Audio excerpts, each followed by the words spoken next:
Alhamdulillahi Rabbil Alamin, wassalatu wassalamu ala ashrafil anbiya'i wal mursalin, nabiyina Muhammadin wa ala alihi wa sahbihi ajma'in. Amma ba'd. So ipagpapatuloy natin ang ating ikapitong klase sa Sharh al-Qawaid al-Arba'. Sa araw na ito, ika-23 ng Rabi'ul Thani, sa year 1446 Ba'da al-Hijra, na ayon sa ika-26 na October, year 2024, Christian calendar. So pagkatapos ng mukaddima ni Sheikh Muhammad ibn Abdul Wahhab rahimahullahu ta'ala na binanggit niya at katotohanan, ang mukaddima ni Sheikh Muhammad ibn Abdul Wahhab rahimahullahu ta'ala, ito ay isang dua. Ito ay isang dua mula kay Sheikh para sa kaniyang mga estudyante at para sa lahat ng tao na nagbabasa ng o nag-aaral ng kitab niya, ng aklat niya. Kaya pagkatapos ng mukaddima ni Sheikh Muhammad bin Abdul Wahhab rahimahullah ta'ala, sinabi ni Sheikh Salih bin Fawzan al-Fawzan hafidhahullah ta'ala, هذه القواعد الأربع التي ألفها شيخ الإسلام محمد بن عبد الوهاب رحمه الله. هذه القواعد الأربع التي ألفها شيخ الإسلام محمد بن عبد الوهاب رحمه الله. At ang word na hadhihi, ang ibig sabihin ng hadhihi ay ito. Ang ibig sabihin ng hadhihi ay ito or this. At nakuha natin previously ang word na hadha. Ang hadha, ginagamit ito pang lalaki or word na masculine, mudhakkar. Hadhihi naman para sa pambabae. Pero ang translation nila ay parehas lang, ito or this. The rest of the sentence, nakuha na natin ang translation ng bawat kalima. So, sino gusto magsagot or mag-translate ng phrase na hadhihi al-qawaid al-arba allati allafaha Shaykhul Islam Muhammad bin Abdul Wahhab rahimahullah. Jazakallah khairan, barakallah fiik, kataballahu ajrak. So, nakuha na natin ito lahat ng words previously. Ang next na pinanggit ni Sheikh Salih al-Fawzan hafidhahullah ta'ala, hiya risalatun mustaqillatun. Hiya risalatun mustaqillatun walakinnaha tutba'u ma'a thalathatil usuli. Walakinnaha tutba'u ma'a thalathatil usuli min ajlil hajati ilayha. Min ajlil hajati ilayha litakuna fi mutanawali أيدي طلبة العلم. لتكون في متناول أيدي طلبة العلم. هي رسالة مستقلة ولكنها تطبع مع ثلاثة الأصول من أجل الحاجة إليها لتكون في متناول أيدي طلبة العلم. Ang breakdown nito, ang word na hiya, pwede ito matranslate as siya or ito. Siya para sa mga tao, ito para sa mga objects, sa mga bagay. At sa English naman, she or it. Siya or ito. Sa English, she or it. Risalatun. Risalatun. At ang ibig sabihin ng risalatun ay ang liham. Liham or sulat. Liham or sulat. Sa English, letter or treatise. Letter or treatise. Ang next na word, mustaqillatun. Mustaqillatun. Ibig sabihin ng mustaqillatun ay hiwalay. Hiwalay or sa English, independent or separate. Hiwalay, independent, or separate. At the next na word ay walakinnaha. At ang walakinnaha ay nahahati sa tatlong kalima. Ang first na word or letra ay waw. At alam natin ang ibig sabihin ng wa. Ito ay and or sa Tagalog at. At ang last dalawang letter, ang ha alif, ha ay damir, pronoun, na bumabalik sa risalaton. So, ang translation ng walakin na ha ay at ngunit ito. At ngunit ito. Or ngunit ito. One word lang ito, walakin. Walakin. So, ngunit ito or pero ito. Sa English, but it, or however it. However it. Kasi ang ha alif, pwede ito ma-translate as she or it. So, since ang pinapag-usapan natin ito ay risala, isang bagay, kaya ang translation nito ay ito or it. Ngunit ito, pero ito, sa English, but it, or however it. At ang next na word ay tutuba'u. Tutuba'u. At ang translation nito ay nai-publish or nakalimbak o nakaprint. Nai-publish, nakalimbak o nakaprint. So, hindi ako sure kung how often ginagamit ang word na nakalimbak. Pero in conversational term, nai-publish or nakaprint. Sa English, printed or published. At kailangan natin i-take note, may difference between ang word na tutuba'u, na may ta. Kung tignan natin ang word, ta, tapos ang kasunod nito is ta. Tutuba'u at tutuba'u. Ang second na letter, ang ginamit dito is ta. At ang ibang word ay ta. So, ang tutuba'u ay nakaprint or nakapublish. Ang tutuba'u naman, kasama ang ta, ay kasunod. At bakit ko ito binanggit? Kasi may mga translations sa English specifically. Ang sinasabi nila, or ang translation na ginamit nila ay kasunod. So inshallah, once makuha natin ang translation as a whole, i-explain ko further or mas maintindihan ninyo. So, ang next na word ay ma'a. Ang next na word ay ma'a. At ang word na ma'a, ibig sabihin nito ay kasama. Kasama. Or sa English, together with. Sa English, together with or alongside. Together with or alongside, or sa Tagalog, kasama.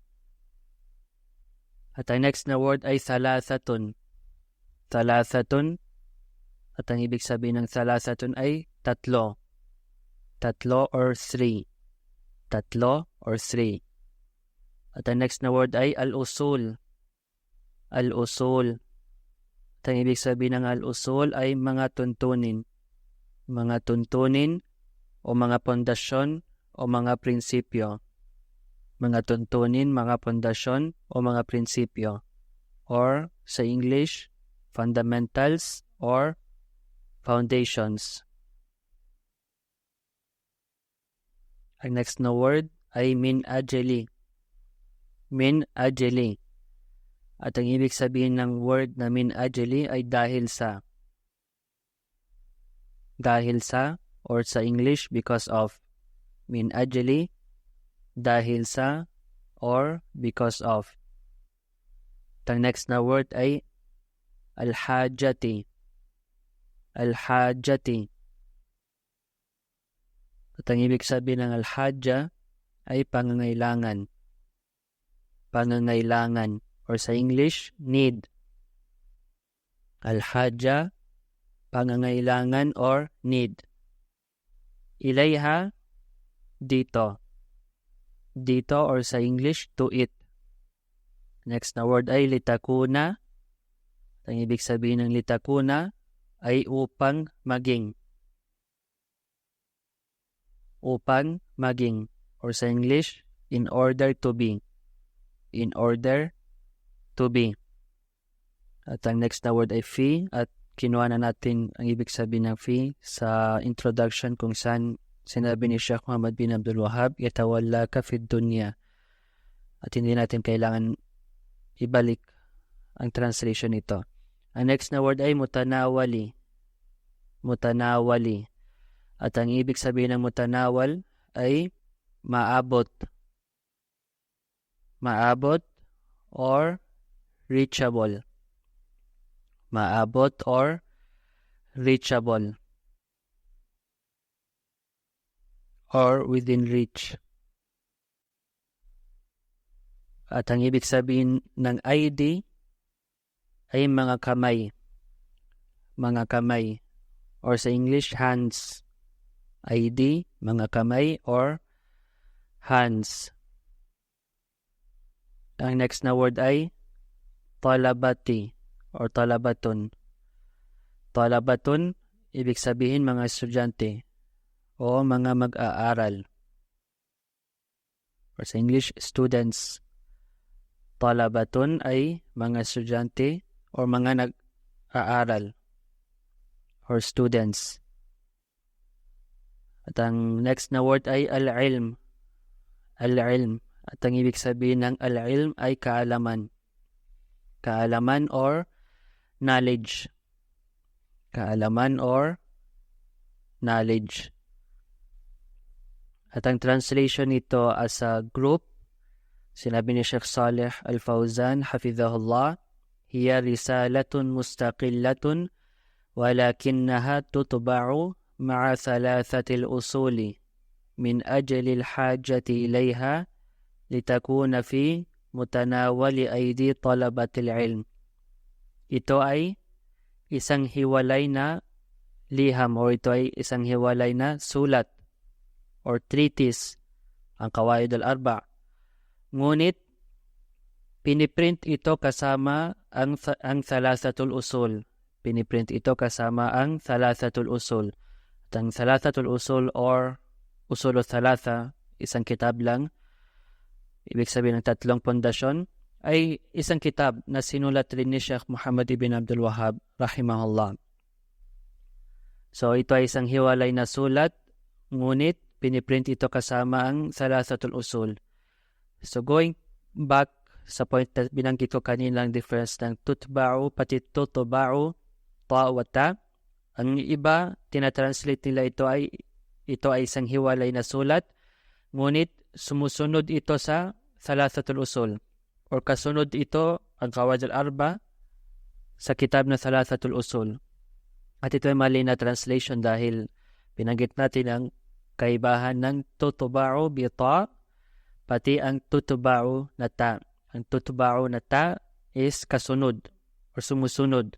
Ang tutba'u kasamang ta na which is ito ang ginamit ni Sheikh Fawzan, hafidhahullah, ibig sabihin piniprint. Ito ay isang hiwalay na sulat, ngunit piniprint ito kasama ang thalathatul usul, ang tatlong pundasyon. Min ajalil hajati ilayha litakuna fi mutanawali aidi talabatil ilm. Dahil sa pangangailangan nito at upang maging madaling maabot ng mga nag-aaral ng kaalaman. Dahil sa pangangailangan nito, ibig sabihin ang Qawaid al-Arba. Dahil sa hajja ang pangangailangan ng kitab ng Qawaid al-Arba at para maging madaling maabot ng mga nag-aaral ng kaalaman o madaling mabasa ng mga talabul ilm, mga talabatul ilm, mga nagsasaliksik ng kaalaman para hindi sila magbili ng iba pang mga libro, kaya sinama nila ang pagprint, ang thalathatul usul, pati ang al-Qawaid al-Arba. So ang next na phrase na sinabi ni Sheikh Saleh Al-Fawzan, wal-qawa'idu. Wal-qawa'idu jam'u qa'idatin. Wal-qawa'idu jam'u qa'idatin. Wal-qa'idatu hiya al-aslu الذي يتفرع عنه. هي الأصل الذي يتفرع عنه مسائل كثيرة أو فروع كثيرة. والقواعد جمع قاعدة. والقاعدة هي الأصل الذي يتفرع عنه مسائل كثيرة أو فروع كثيرة. At isa sa mga dahilan bakit ko inuulit-ulit ang Arabic na word para masulat ninyo ang harakat kung paano ma-pronounce ang mga words. Kung fatha ba ito o kasra o dhamma. Para hindi lang translation ang pinapag-aaralan natin dito, kasama na dito ang pag-memorize ng Arabic ng mga words sa tamang pronunciation, tamang pagbigkas. Wal qawaidu, ibig sabihin at ang al-qawaid. At babanggitin ni Sheikh Shalih Al-Fawzan anong ibig sabihin ng al-qawaid, kaya hindi muna natin ito i-translate. So wal qawaid at ang al-qawaid, jam'u qa'ida, jam'u qa'idatin. Ang jam'u, ibig sabihin ng jam'un ay pangmaramihan. Jam'un, ibig sabihin pangmaramihan o plural. Jam'un, pangmaramihan o plural. Ang qa'idatun, ito ang singular ng word na al-qawaid. Kung sabihin natin al-qawaid, ito ay pangmaramihan, plural. At ang singular nito ay qa'idatun. Qa'idatun, ito ang pangisahan ng word na al-qawaid. Wal qa'idatu, sinabi ni Sheikh Al-Fawzan, at ang al-qa'ida, hiya, ito. Ang ibig sabihin ng hiya is ito, or siya, tulad ng binanggit natin, or sa English it, or she. Pero dito, gagamitin natin na ito, dahil tinutukoy nito ang al-qawaid al-arba. Hiya al-aslu. Al-aslu. At ang word na al-aslu, ibig sabihin ang pinagmulan o ang pundasyon. Ang pinagmulan o ang pundasyon o ang batayan. Or sa English, the origin, the foundation, so on. Ang pinagmulan, ang batayan, ang pundasyon, the origin, the foundation. At ang al-aslu, side note, al-aslu ito ay singular ng word na al-usulu. Al-aslu ito ay singular ng al-usulu na binanggit natin kanina. Alladhi, ibig sabihin na or kung saan. Na o kung saan. Sa English, which or that. Which or that. At nakuha natin previously ang word na allati. Allati. At ang allati ay pang babae or feminine. Ang alladhi naman ay pang lalaki or masculine. Yatafarra'u. Yatafarra'u. At ang ibig sabihin ng yatafarra'u ay sumasanga. Sumasanga or nagmumula. Sumasanga o nagmumula. At sa English, branches out. Branches out or derives. Derives. Sumasanga o nagmumula. Or sa English, branches out or derives. At ang next na word ay anhu. Anhu. At ang ibig sabihin ng anhu ay mula rito. Mula rito. Or sa English, from it. From it. Anhu, mula rito. Or mula dito. Or from it. At ang next na word ay masail. Masail. At ang ibig sabihin ng masail ay mga paksa. Mga paksa o mga issue. Mga paksa o mga issue. Or sa English, issues or matters. Issues or matters. At ang side note, ang singular ng masail ay mas'alatun. Kaya kadalasan marinig natin sa mga ulama ang word na mas'alatun. Fi hadhil mas'ala, halimbawa sa paksa na ito or sa issue na ito. At ang next na word ay kathiratun. Kathiratun. At ang ibig sabihin ng kathiratun ay marami. Kathiratun, ibig sabihin marami. Or sa English, many. Kathiratun, marami, or sa English, many. Aw, ang next na word ay aw. At ang translation ng aw sa English ay or. Or sa Tagalog, o. Aw, ibig sabihin o.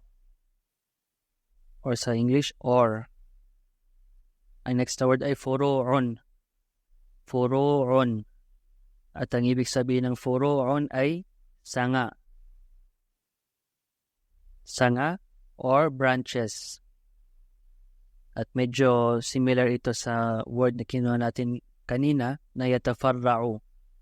Yatafarra'u. At ito furu'un. Yatafarra'u, ibig sabihin sumasanga o nagmumula, or sa English, branches out. At ang furu'un naman ay sanga. Branches. At ang next na word ay kathiratun. Kathiratun.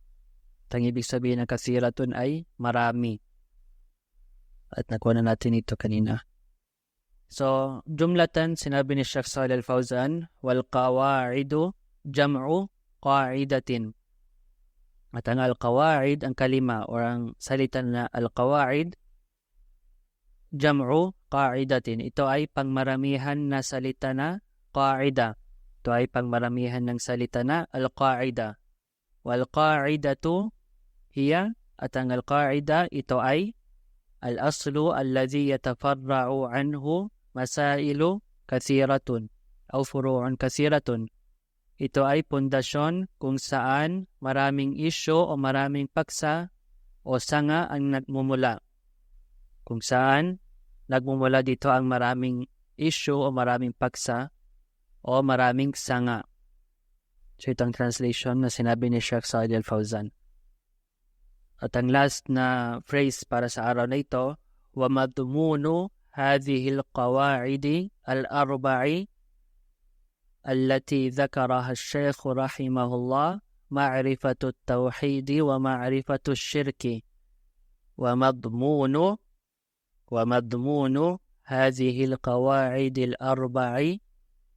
ومضمون هذه القواعد الأربع التي ذكرها الشيخ رحمه الله معرفة التوحيد ومعرفة الشرك.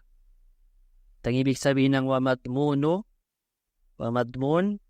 ibig sabihin at ang nilalaman. Or sa English, and the content. Madmun at ang nilalaman. Or sa English, the content.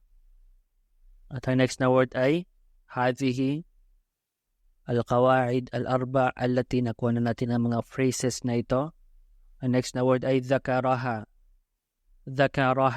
At ang ibig sabihin ng dhakaraha ay binanggit ito. Or sa English, mentioned it. Binanggit ito or mentioned it. Al-Shaykh rahimahullah, nakuha na natin. Ma'rifatu tawhidi. Ma'rifatu, ibig sabihin kaalaman o pagkilala. Or sa English, knowledge or recognition. Kaalaman o pagkilala, or sa English, knowledge or recognition. At ang at-tawhid, ibig sabihin, kung i-translate natin ito as in one word, pwede natin sabihin ang kaisahan ng Allah, or sa English, monotheism. Ang kaisahan ng Allah sa kanyang rububiyya, pagka-Diyos, sa kanyang uluhiyya, sa pagsamba sa kanya, sa asma'i wa sifat, sa kanyang mga pangalan at mga katangian. Wa ma'rifatu, at ang kaalaman o at ang pagkilala ng asyirk. At ang shirk, ibig sabihin ang pagtambal laban sa Allah. Ang pagtambal laban sa Allah sa pagsamba. Or sa English, polytheism. Asyirk, ang pagtambal laban sa Allah sa pagsamba or polytheism. At ang ibig sabihin ng phrase na ito, وَمَضْمُونُ هَذِهِ الْقَوَاعِدِ الْأَرْبَعِ الَّتِي ذَكَرَهَا الشَّيْخُ رَحِمَهُ اللَّهِ مَعْرِفَةُ التَّوْحِيدِ وَمَعْرِفَةُ الشِّرْكِ. At ang nilalaman ng al-Qawaid al-Arba, anong paksa ng Qawaid al-Arba? Sinabi ni Sheikh Fauzan, at ang nilalaman ng al-Qawaid al-Arba, al-Qawaid al-Arba na binanggit ni Sheikh, naway kaawad siya ng Allah, ibig sabihin si Sheikh Muhammad bin Abdul Wahhab, ay ang kaalaman o ang pagkilala tungkol sa tauhid at ang kaalaman tungkol sa shirk. Kaya kapag may magtanong kung ano ang paksa o ano ang topic ng Al-Qawaid al-Arba, ito ang sagot, sinabi ni Sheikh Fauzan. Ito ay tungkol sa kaalaman tungkol sa tauhid at ang kaalaman tungkol sa shirk. At basahin natin one more time ang buong phrase or paragraph na binanggit ni Sheikh Hafidhahullah Ta'ala. هذه القواعد الأربع التي ألفها شيخ الإسلام محمد بن عبد الوهاب رحمه الله. At ito ay al-Qawaid al-Arba, ang apat na pundasyon na inulat o inakda ni Sheikhul Islam Muhammad bin Abdul Wahhab, naway kawan siya ng Allah. Hiya risalatun mustaqillatun ولكنها تتبع مع ثلاثة الأصول من أجل الحاجة إليها لتكون في متناول أيدي طلبة العلم.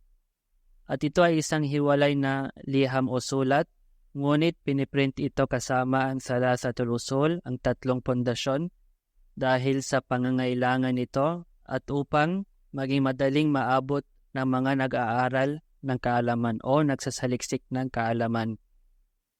والقواعد جمع قاعدة والقاعدة هي الأصل الذي يتفرع عنه مسائل كثيرة أو فروع كثيرة. At ang al-qawaid, ito ay pangmaramihan ng salita na al-qaida. At ang al-qaida, ito ay ang pundasyon kung saan maraming paksa o maraming issue, maraming mas'ala o maraming sanga ang nagmumula. ومضمون هذه القواعد الأربع التي ذكرها الشيخ رحمه الله معرفة التوحيد ومعرفة الشرك. At ang nilalaman ng al-Qawaid al-Arba na binanggit ni Sheikh, naway kawan siya ng Allah, ay ang kaalaman o pagkilala tungkol sa tauhid at ang kaalaman tungkol sa ashirk. Wa nagtafi fi hada, dito tayo mag-stop sa araw na ito. At ang mga nakukuha natin so far, mas maganda kung may kapartner kayo. Kung may kapartner kayo, kung saan basahin niyo sa kanya ang nakuha natin so far. So, halimbawa, ang introduction ni Sheikh Shalih Al-Fawzan, ang introduction ni Sheikh Muhammad bin Abdul Wahhab, basahin niyo, tapos i-translate niyo, tapos i-share niyo ano ang ibig sabihin ng bawat kalima, ang bawat salita, para mas magtatag ang kaalaman sa atin. So, dahil so far, nakuha natin ng 7, ang 7 klase so far. Walillahi alhamd. At kailangan natin ng review. Kailangan natin mag-muraja'a. Kailangan natin i-revise ang nalalaman natin. At ang pinaka-effective na paraan upang i-revise ang kaalaman natin ay i-share natin ito sa iba. So, hanapin ninyo kung sino ang kasama ninyo na nag-aaral dito. At i-share ninyo sa bawat isang o basahin ninyo sa bawat isang nakuha ninyo so far or benefits na nakuha ninyo. And in case if may mga corrections kayo or better translation sa bawat salita, so don't hesitate na i-reach out ninyo sa akin para ma-correct natin bi'idhnillah ta'ala. Jazakumullahu khairan ala husni istima'ikum wa sallallahu ala nabiyyina Muhammadin wa ala alihi wa sahbihi wa sallam. Wassalamu alaikum wa rahmatullahi wa barakatuh.